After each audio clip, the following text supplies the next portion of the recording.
ಅತ್ತೆಯವರೇ, ಅವರು ತಮ್ಮ ಹೋಮವನ್ನು ಪೂರ್ಣಗೊಳಿಸದೆ ಯುದ್ಧಕ್ಕೆ ಬಂದಿರುವರಂತೆ.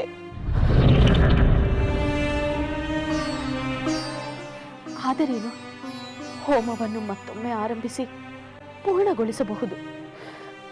ಆಲದ ಮರದ ಬಳಿ ಅವನು ನೀಡುವ ಭೂತ ಬಲಿಗೆ ಅಡ್ಡಿಯಾಗದಿದ್ದರಾಯಿತು. ಅದೇ ಈಗ ನನಗೆ ಆತಂಕವಾಗಿದೆ ಅತ್ತೆಯವರೇ. ಅವರು ಈಗ ಆಲದ ಮರದ ಬಳಿಗೆ ಹೋಗಿದ್ದಾರಂತೆ. ಅಂದರೆ ಅವನು ಭೂತ ಬಲಿ ನೀಡಿ ಯುದ್ಧಕ್ಕೆ ಬರುತ್ತಾನೆ.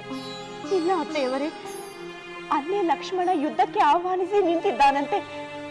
ವಿಭೀಷಣರು ಅಲ್ಲೇ ಇರುವರಂತೆ.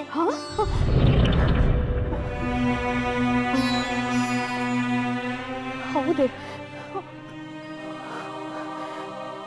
ಅಯ್ಯೋ ದೇವರೇ, ಇನ್ನೇನು ಗತಿ?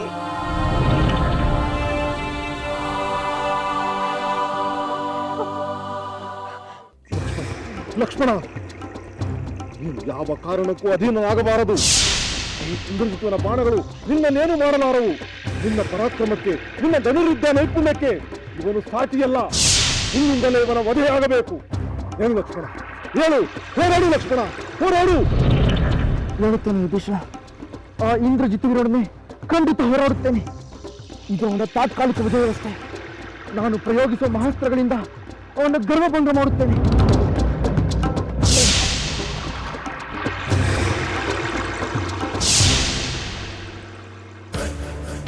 ಎಲ್ಲವೋ ಮೇಘನಾದ, ಯಾವುದೋ ಒಂದು ಬಾಣದಿಂದ ನನ್ನನ್ನು ಗಾಯಗೊಳಿಸಿದೆ ಎಂದು ಅಟ್ಟಹಾಸದಿಂದ ಬೀಗಬೇಡ. ಈಗ ನಾನು ಬಿಡುವ ಬಾಣಗಳ ರುಚಿ ನೋಡು. ಎಲ್ಲವೋ ಲಕ್ಷ್ಮಣ, ಈಗ ನಾನು ಬಿಡುವ ಬಾಣಗಳು ನಿನ್ನನ್ನು ಬರೀ ಗಾಯಗೊಳಿಸುವುದಿಲ್ಲ, ನಿನ್ನ ಪ್ರಾಣವನ್ನೇ ಹೀರಿ ಬಿಡುತ್ತವೆ. ನಿನ್ನನ್ನು ಕೊಲ್ಲುವುದರ ಮೂಲಕ ನಾನು ಭೂತ ಬಲಿ ಸಲ್ಲಿಸುತ್ತೇನೆ. ನನ್ನಿಂದ ಹತನಾದ ನಿನ್ನ ಜೀವವಿಲ್ಲದ ದೇಹವನ್ನು ಆ ನಿನ್ನ ಸೋದರ ರಾಮನು ನೋಡುತ್ತಾನೆ, ಖಂಡಿತ ನೋಡುತ್ತಾನೆ. ಕ್ರೂರ ಕರ್ಬನಾದ ಎಲ್ಲವೋ ರಾಕ್ಷಸ, ಬರೀ ಮಾತಿನಲ್ಲಿ ಕಾಲಯಾಪನೆ ಮಾಡದೆ ನಿನ್ನ ಪರಾಕ್ರಮವನ್ನು ತೋರಿಸು. ನನ್ನ ಪರಾಕ್ರಮವೇನೆಂದು ಈಗಾಗಲೇ ಹಲವು ಸಲ ನಿನ್ನ ಅನುಭವಕ್ಕೆ ಬಂದಿದ್ದರು. ಮತ್ತೆ ಮತ್ತೆ ನನ್ನನ್ನು ಕೆಣಕುತ್ತಿರುವ ನಿನ್ನ ಅವಿವೇಕಕ್ಕೆ ಏನು ಹೇಳಲಿ? ನಾನು ಪ್ರಯೋಗಿಸಿದ ನಾಗಪಾಶದಿಂದ ಸತ್ತವರಂತೆ ಮಲಗಿದ್ದನ್ನು ಮರೆತು ಬಿಟ್ಟೆಯಾ ಲಕ್ಷ್ಮಣ? ನನ್ನ ಬ್ರಹ್ಮಾಸ್ತ್ರದಿಂದ ವಾನರ ಸೇನೆಯ ಸಹಿತ ಧರಾಶಾಹಿಯಾಗಿದ್ದನ್ನು ನೆನಪು ಮಾಡಿಕೋ. ಆ ದೇವೇಂದ್ರನನ್ನೇ ಸೆರೆ ಹಿಡಿದು ಲಂಕೆಗೆ ತಂದ ನನಗೆ ನಿನ್ನನ್ನು ಗೆಲ್ಲುವುದು ಯಾವ ಮಹಾಕಾರ್ಯ? ನಿನ್ನ ನಾಗಪಾಶ ನಮ್ಮನ್ನು ಕೊಲ್ಲಲಿಲ್ಲ, ನಿನ್ನ ಬ್ರಹ್ಮಾಸ್ತ್ರವು ನಮ್ಮನ್ನು ಕೊಲ್ಲಲಿಲ್ಲ. ನಮ್ಮನ್ನು ಕೊಲ್ಲಬಲ್ಲ ಇನ್ಯಾವ ಮಹಾಸ್ತ್ರವಿದೆಯೋ ಅದನ್ನು ಪ್ರಯೋಗಿಸು. ಆತ್ಮಶ್ಲಾಘನೆಯನ್ನು ನಿಲ್ಲಿಸು. ಆಗಲಿ, ನನ್ನ ಬಾಣಗಳ ಪ್ರಯೋಗದಿಂದಲೇ ನಾನು ನಿನಗೆ ತಕ್ಕ ಉತ್ತರ ಕೊಡುತ್ತೇನೆ. ಹಾಗಾದರೆ ಸಿದ್ಧನಾಗು.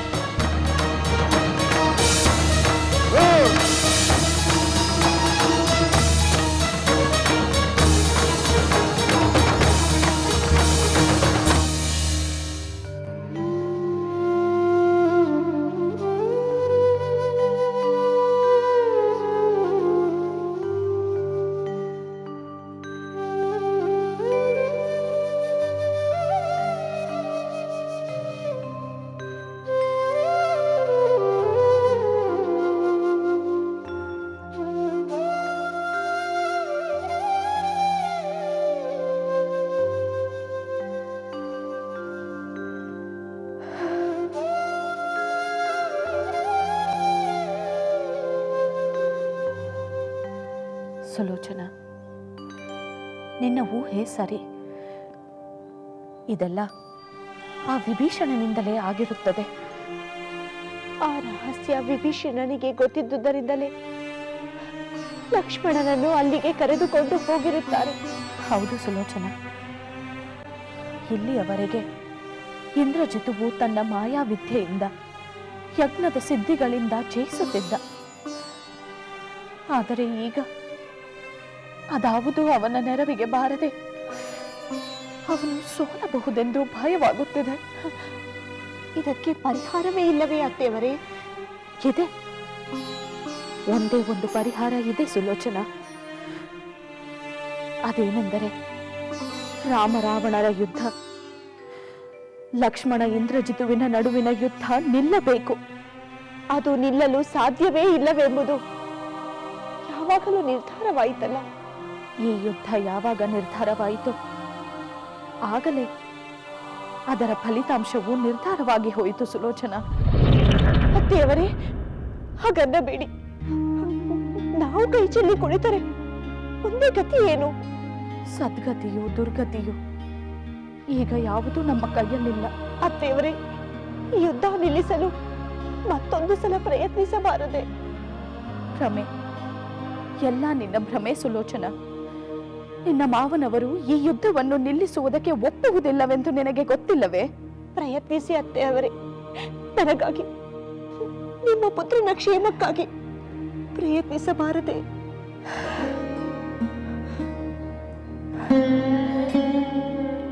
ಆಗಲಿ, ಪ್ರಯತ್ನಿಸುತ್ತೇನೆ.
ಲಕ್ಷ್ಮಣ, ಆ ಇಂದ್ರಜಿತ್ವನ ಮುಖ ವಿಕಾರವಾಗುತ್ತಿರುವುದನ್ನು ಕಂಡೇ ಇಲ್ಲವೇ?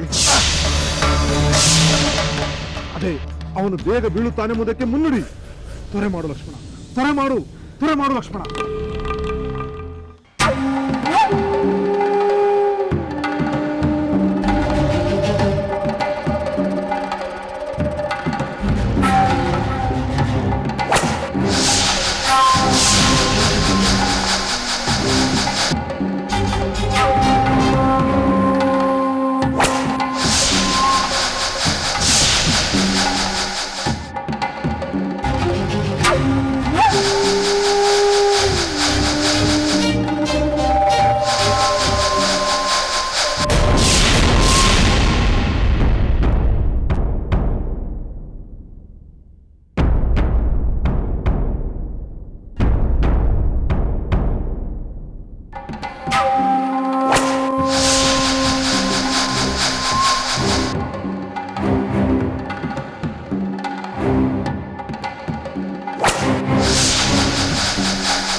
ಮಂದೋದರಿ, ಮೇಲೇಳು.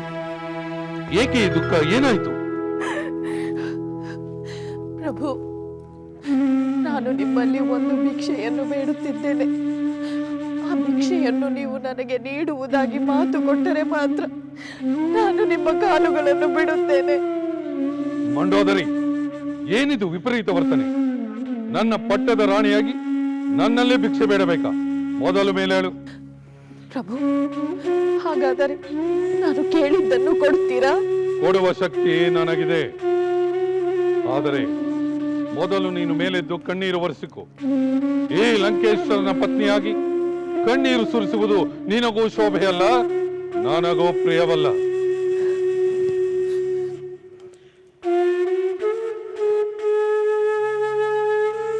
ಕೇಳು, ಏನು ಬೇಕು ಕೇಳು. ಆಕಾಶದಲ್ಲಿನ ನಕ್ಷತ್ರಗಳು ಬೇಕೆ? ಸಾಗರವಾಳದ ಮುತ್ತುರತ್ನಗಳು ಬೇಕೆ? ದೇವಲೋಕದ ವಜ್ರ ವೈಢೂರ್ಯಗಳು ಬೇಕೆ? ಕಾಮಧೇನು ಬೇಕೆ? ಕಲ್ಪವೃಕ್ಷ ಬೇಕೆ? ಏನು ಬೇಕು? ಬೇಡಿ ಪ್ರಭು, ನನಗೆ ಯಾವ ಭೋಗ ಭಾಗ್ಯಗಳು ಬೇಡಿ. ದಯಮಾಡಿ ನನಗೆ ಪುತ್ರ ಭಿಕ್ಷೆಯನ್ನು ನೀಡಿ. ನನ್ನ ಪುತ್ರ ಭಿಕ್ಷೆಯನ್ನು ನೀಡಿ ಪ್ರಭು. ಹೌದು ಪ್ರಭು, ದಯಮಾಡಿ ನನಗೆ ಪುತ್ರ ಭಿಕ್ಷೆಯನ್ನು ನೀಡಿ. ಸುಲೋಚನೆಗೆ ಪತಿ ಭಿಕ್ಷೆಯನ್ನು ನೀಡಿ ಪ್ರಭು. ಮಂಡೋದರಿ, ಸಾಕು ಮಾಡು ನಿನ್ನ ಅಸಂಬದ್ಧ ಪ್ರಲಾಪವನ್ನು. ಈಗ ಇಂದ್ರಜಿತುವಿಗೆ ಏನಾಗಿದೆ ಎಂದು ಹೀಗೆ ಪ್ರಲಾಪಿಸುತ್ತಿರುವೆ? ಪ್ರಭು, ಅಲ್ಲಿ ನಿಕುಂಬಿಲ ವನದ ಆಲದ ಮರದ ಬಳಿ ಇಂದ್ರಜಿತು ಲಕ್ಷ್ಮಣನೊಂದಿಗೆ ಯುದ್ಧ ಮಾಡುತ್ತಿರುವನಂತೆ. ಅಲ್ಲಿ ಅವನ ಭೂತ ಬಲಿಗೆ ಅಡ್ಡಿಯಾದರೆ ಅವನಿಗೆ ಪ್ರಾಣಾಪಾಯವೆಂದು ನಿಮಗೆ ತಿಳಿದಿಲ್ಲವೇ? ತಿಳಿದಿದೆ. ಅದಕ್ಕೇನೀಗ? ಈ ಯುದ್ಧ ಇಲ್ಲಿಗೆ ಕೊನೆಗೊಳ್ಳಬೇಕು, ಇಲ್ಲಿಗೆ ನಿಲ್ಲಬೇಕು.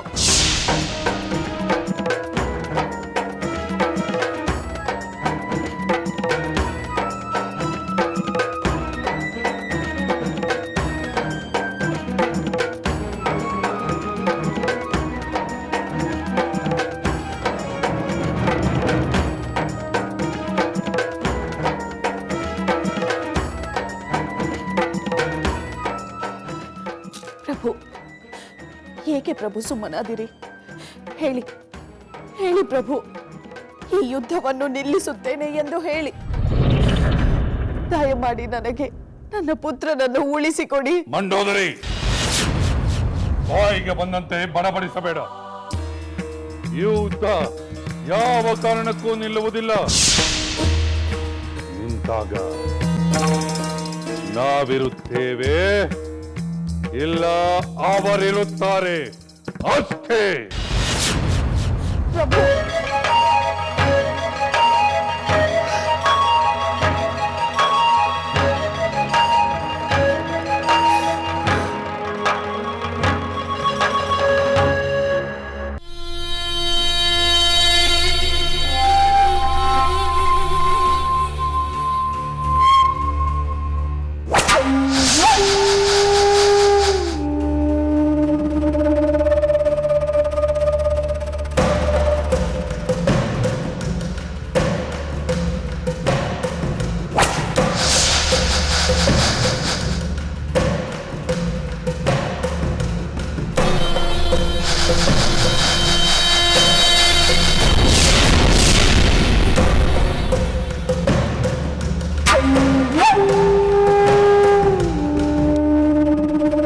ಲಕ್ಷ್ಮಣ, ನನ್ನ ಬಾಣಾಘಾತದಿಂದ ಗಾಯಗೊಂಡ ಮೇಲೂ ನನ್ನ ಸಾಮರ್ಥ್ಯವೇನೆಂದು ನಿನಗೆ ಅರಿವಾಗಲಿಲ್ಲವೇ? ಇನ್ನು ನನ್ನನ್ನು ಎದುರಿಸಿ ಹೋರಾಡುವ ಚೈತನ್ಯ ನಿನ್ನಲ್ಲಿದೆಯೇ? ಕೆಲವು ರಾವಣ ಪುತ್ರ, ಒಂದು ಸಣ್ಣ ಗಾಯವಾದ ಮಾತ್ರಕ್ಕೆ ನನ್ನ ಚೈತನ್ಯವೇ ಉಡುಗಿ ಹೋಯಿತೆಂದು ಭ್ರಮೆಗೊಳ್ಳಬೇಡ. ನನ್ನ ಅಹಂಕಾರದ ಮಾತುಗಳಿಗೆ ನನ್ನ ಬಾಣಗಳೇ ಉತ್ತರ ನೀಡುತ್ತವೆ.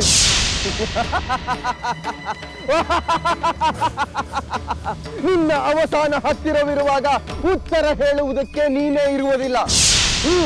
ಬಿಡು ನಿನ್ನ ಬಾಣಗಳನ್ನ.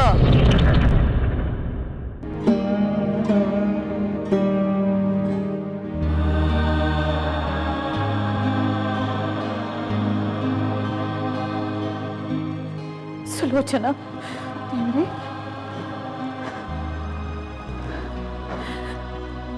ಮಗಳೇ, ನಮ್ಮ ಸಂತೋಷವೆಲ್ಲ ನಾಶವಾದಂತೆ. ನನ್ನ ಪುತ್ರನನ್ನು, ನಿನ್ನ ಪತಿಯನ್ನು ಉಳಿಸಿಕೊಳ್ಳುವ ಎಲ್ಲಾ ಪ್ರಯತ್ನಗಳು ವ್ಯರ್ಥವಾದವು. ನಮಗೆ ನಾರುಗತಿ ಸುಲೋಚನಾ.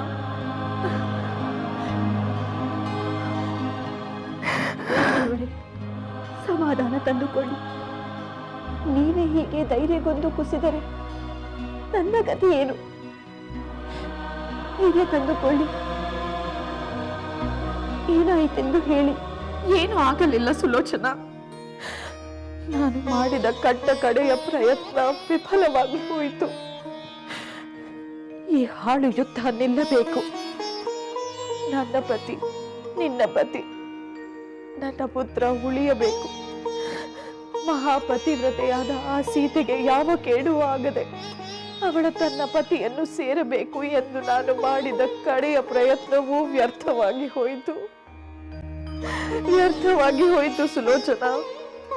ಅಂದರೆ ನೀವು ಮಾವನವರ ಬಳಿ ಈ ವಿಷಯವಾಗಿ ಮಾತನಾಡಿದ್ದೀರಾ? ಅವರು ಒಪ್ಪಲಿಲ್ಲವೇ? ಹೌದು ಸುಲೋಚನಾ, ಅವರೊಂದಿಗೆ ನಾನು ಮಾತನಾಡಿದೆ. ನಿನಗೆ ಪತಿ ಭಿಕ್ಷೆಯನ್ನು, ನನಗೆ ಪುತ್ರ ಭಿಕ್ಷೆಯನ್ನು ನೀಡಿ ಎಂದು ಅವರಲ್ಲಿ ಪರಿಪರಿಯಾಗಿ ಬೇಡಿಕೊಂಡೆ. ಆದರೆ ಅವರ ಮನಸ್ಸು ಕರಗಲಿಲ್ಲ, ಕಿಂಚಿತ್ತೂ ಕರುಣೆ ಮೂಡಲಿಲ್ಲ. ಪ್ರತಿಷ್ಠೆ ಹೆಮ್ಮೆಯಲ್ಲಿ ನನ್ನ ಕೋರಿಕೆಯನ್ನು ತಿರಸ್ಕರಿಸಿದರು. ಕಡೆಗೆ ಅವರು ಏನು ಹೇಳಿದರು ಗೊತ್ತೇ ಸುಲೋಚನಾ? ಏನು ಹೇಳಿದರು? ಈ ಯುದ್ಧ ನಡೆಯುತ್ತದೆ, ಕಡೆಯಲ್ಲಿ ನಾವಿರುತ್ತೇವೆ, ಇಲ್ಲ ಅವರಿರುತ್ತಾರೆ ಎಂದು ಖಡಾಖಂಡಿತವಾಗಿ ಹೇಳಿ ಹೊರಟು ಹೋದರು.